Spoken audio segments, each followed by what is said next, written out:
বহুভাবে বহুভাবে বহুভাবে কোরআনবিহীন জিন্দিগি একটা ফালতু জিন্দিগি।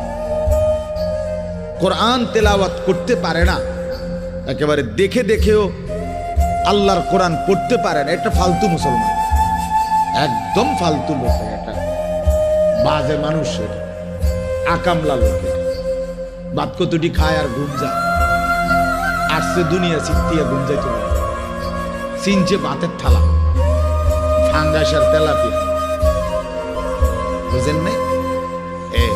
এটাই চিনছে, দুনিয়া চিনছে, ভাত মাছ বিল্ডিং গদ দালান পেশাব পায়খানা যৌন চাহিদা পূরণ জিফুত লইয়া কাবজাব খালাস, এইটাই মনে করছে সে জীবন। অথচ এইটা কাফের মুশরিকদেরও জীবন, এটা জন্তু জানোয়ারেরও জীবন।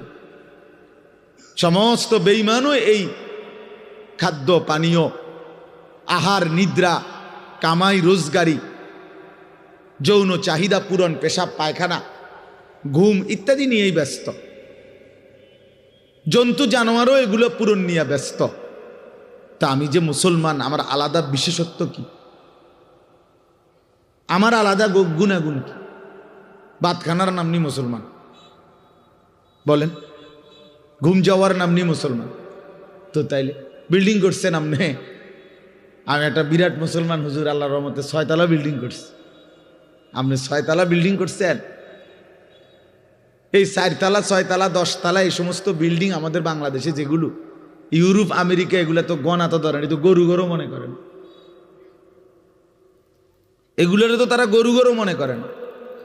আমার একজন পরিচিত আছে জাপানের থাকে, উনি আমার বলছে হুজুর আপনারা যে সমস্ত প্রাইভেট কারে চলেন এগুলো দিয়ে আমাকে জাপানে ছাগল টানে, ছাগল টানে। তো এইখানে এগুলাতে আমি যদি বলি মিয়া চিনেন কত বড় বক্তা, প্রাইভেট কার দিয়ে আসছি, ঠিক খামখেয়ালি মনে করছেন মিয়া। তো এইটা কি আসলে? প্রাইভেট কার দিয়ে আইলে কি, সে প্রাইভেট কার দিয়ে তো ছাগল টানে,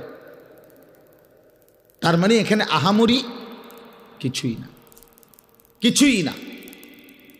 এজন্য বাপ মুসলমানের সন্তান আমরা